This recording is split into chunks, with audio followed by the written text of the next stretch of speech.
We're going to take you through the assembly of the DK2 OPC524 wood chipper.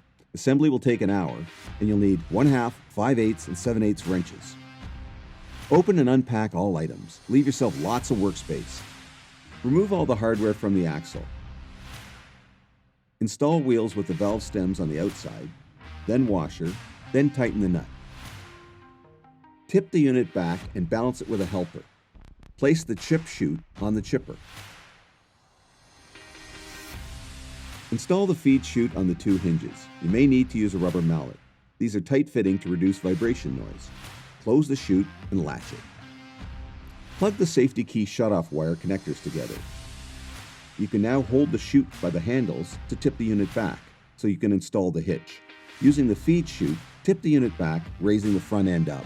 With the front end raised, install the tow bar hitch bracket using the hardware provided. Assemble the tow stand and insert the hitch pin. Lower the unit back to level, resting it on the drop stand. Insert the tow bar and secure it with the tow bar screw lock. Tip the unit up to install the axle assembly.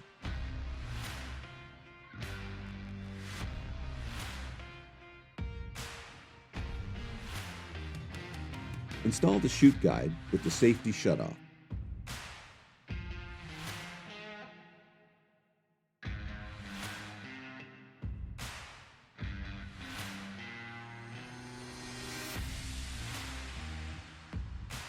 Plug in the quick connector for the safety shutoff.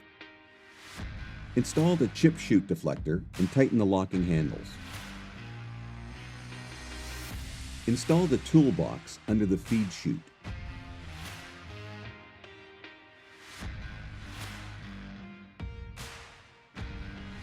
Your OPC524 is fully assembled. Make sure all hardware is tightened. Please refer to your Kohler engine manual for full engine operation, safety, and maintenance procedures.